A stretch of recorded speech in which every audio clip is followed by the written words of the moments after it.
5, 4, 3, 2, 1. Houston, we have a problem. De quoi on va parler? Les fusées ont parfois du mal à décoller et les communications avec la tour de contrôle peuvent être perturbées. Sans transition, un chiffre, 20% des hommes de 60 ans seraient touchés par des problèmes de dysfonction érectile. Oui, mais le monde de la start-up est là pour résoudre chaque problème de l'homme. Une start-up suisse travaillerait sur une télécommande à érection. Alors, qu'est-ce que c'est que cette histoire, docteur? Parce que ça ressemble un peu à un poisson d'avril. Ouais, ça ressemble un peu à un poisson d'avril, mais c'est un vrai sujet quand même, parce que la dysfonction érectile, le fait de plus bander, pour parler simplement, oui, c'est ça, Bertrand, c'est un vrai souci pour beaucoup d'hommes. Pour beaucoup d'hommes, plus on avance en âge, plus on a ces problèmes d'érection. Je vous garantis que pour pas mal de femmes aussi, c'est un souci. Il y a pas mal, oui, mais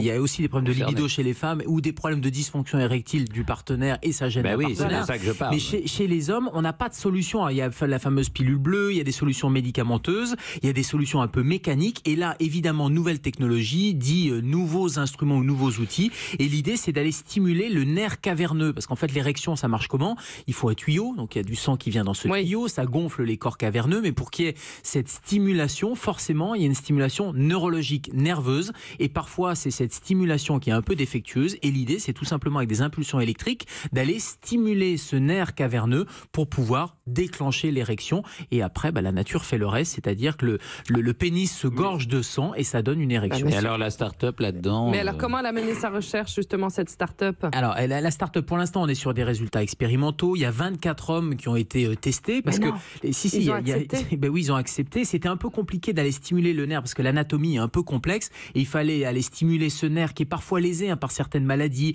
ou après certaines interventions. Je pense à des interventions après une intervention chirurgicale sur la prostate.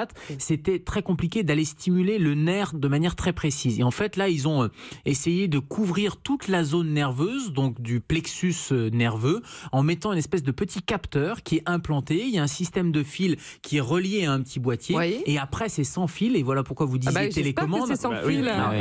C'est pas très pratique. Il y a le capteur qui est implanté chirurgicalement. Attends, chérie. Ah merde, le fil. Et après, un fil aussi long. Et après, le lien est fait sans fil avec une télécommande. Donc après, la question, c'est qui tient la télécommande? Et c'est cette télécommande qui va stimuler le nerf vague, envoyer des petites impulsions électriques. Qui tient la télécommande? Et ça marchait. C'est pas ça. Il faut que la télécommande soit tout le temps chargée. Et ça fonctionnait chez ces 24 hommes. 100% étaient stimulés. Quand vous appuyez sur la télécommande. C'est l'homme qui tient sa télécommande. C'est le médecin, l'homme, la femme, qui vous voulez. Gérald. Évidemment, il fallait régler l'appareil. C'est sa mère qui tient la télécommande. Non. Il faut régler l'appareil et puis après, c'est le patient ou sa partenaire ou son partenaire d'ailleurs qui appuie sur la télécommande pour stimuler. Gérald, sinon ça peut être l'épicier d'en bas. Si j'achète une télécommande universelle, est-ce que je peux déclencher tout le monde? Ça pose des questions. Donc pour l'instant, ce sont des résultats encourageants, comme disent. Mais par exemple, est-ce qu'un hacker peut s'emparer de cette télécommande et vous faire bander, par exemple, pendant que vous parlez là? Alors, ça ne s'adresse pas. Ça pourrait arriver parce que c'est vrai que c'est l'Internet. Ça ne s'adresse pas à toutes les dysfonctions érectiles. La majeure partie des patients qui ont des problèmes d'érection, et le premier message, c'est d'aller consulter parce que ça peut être psychologique, ça peut être physiologique. Une des causes, c'est les artères qui se bougent. Donc là, vous avez beau stimuler avec votre télécommande le nerf, si l'artère elle est bouchée, ça ne fonctionnera pas.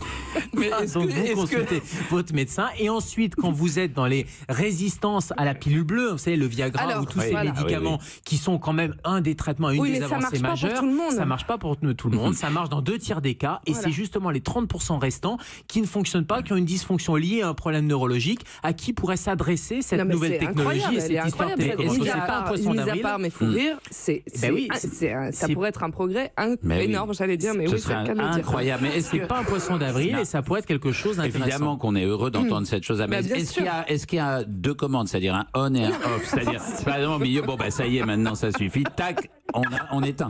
C'est un générateur d'impulsion. Évidemment qu'il y aura. Mais il y a des problèmes de sécurité parce que quand vous parlez de télécommande universelle, vous imaginez si le truc s'emballe, ça peut poser un certain nombre de problèmes. J'ai sommeil, je vais éteindre.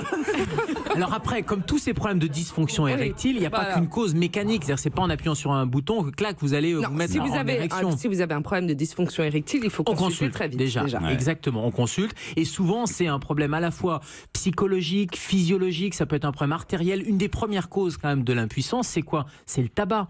C'est le fait que le tabac va venir boucher les artères. Et parmi les artères, il y a l'artère du pénis. Le tabac, mais il y a d'autres raisons. Oui, le tabac, une mauvaise alimentation, le diabète peut être une maladie avec des complications neurologiques aussi. Et puis toutes les causes psychologiques qui sont importantes. Un stress important, on sait qu'un stress se manifeste par des dysfonctions érectiles.